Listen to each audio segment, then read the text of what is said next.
এই যে মাছ ধরার ট্রলার এবং বোটগুলি এই যে আসছে, এরা সারা রাত পদ্মায় তরতাজা মাছ ধরেছে আর এগুলি এখন তারা নিয়ে আসছে এই পদ্মার বিখ্যাত মামাঘাট মৎস্য আড়ত।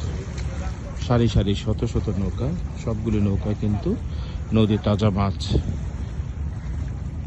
একেবারে টইটুম্বর বলতে গেলে ভরপুর। সারা রাত এই মাছগুলি কিনে ধরা হয়েছে।